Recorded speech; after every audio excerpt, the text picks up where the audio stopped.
Hace aproximadamente un año veíamos cómo el silo de Miguel Servet en Zaragoza caía, ¿verdad, Pilar? Buenos días. Hola, buenos días. Era uno de los últimos vestigios que nos quedaba, no sé si en Zaragoza capital, de silo.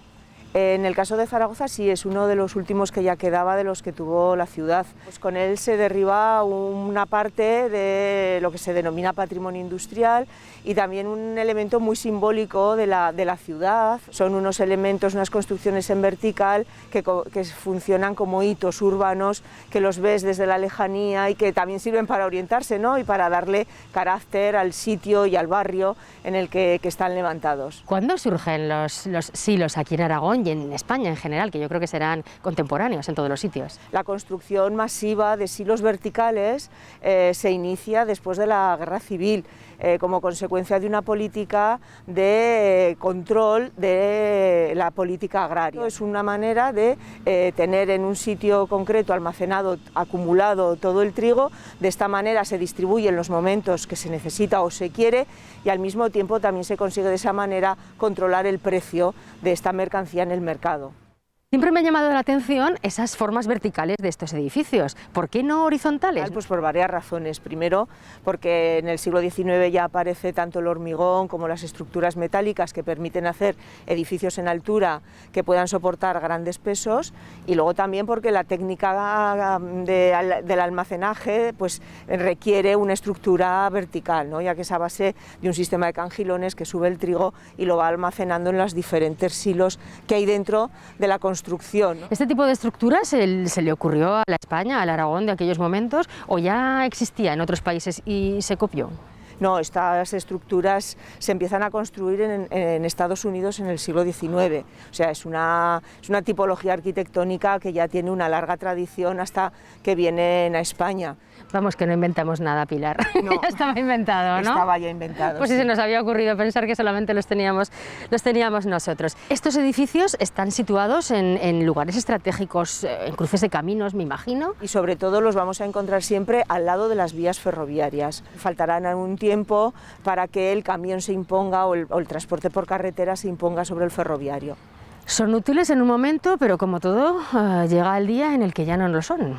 ¿Cuándo ocurre esto? Pues ocurre con la entrada de España en el mercado europeo. A partir de los años 80, España tiene que acatar o cumplir con la normativa europea y con la reforma agraria que viene desde Europa, y por lo tanto hay ya una desregularización del mercado, ¿no? Esta es la libre competencia del mercado, y por lo tanto ya los silos dejan de tener esa función de distribución y es el momento en el que ya pues se empiezan a cerrar progresivamente, aunque no todos están clausurados, porque todavía hay algunos que siguen estando en activo, ¿no? Por esa necesidad de seguir almacenando el trigo en un sitio seguro. A unos 600 en toda España de estas edificaciones, de estos silos, y claro, ¿tenemos que conservar todos? Pero indudablemente también hay que ser conscientes de que no todo se puede conservar y que indudablemente algunos de ellos los vamos a tener que perder.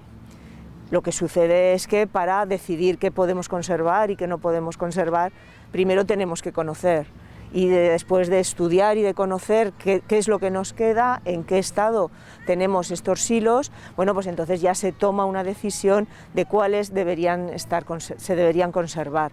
¿Somos ricos en Aragón en patrimonio industrial? Fuimos ricos en patrimonio industrial. Lo que pasa es que Aragón es una comunidad que no tiene una política de defensa sistemática y coherente de los restos industriales. Esto ha llevado a que perdiéramos mucho patrimonio industrial muy importante, y Zaragoza especialmente ha sido una ciudad bastante dañina a la hora de conservar su historia industrial. La verdad es que conocer nuestro pasado industrial es importante, porque no deja de ser nuestro pasado más cercano, el que explica muchas cosas y muchas características de la sociedad actual. Por eso es tan importante conservar estos restos industriales, porque forman parte de esta historia reciente, y es lo único que nos queda, ¿no? Para ver cómo se trabajaba, para ver qué relaciones se establecían entre el obrero y los empresarios, y luego pues todo eso se expresa a través de los edificios industriales y a través de las máquinas y de la tecnología. Por eso es tan importante conservar el patrimonio industrial.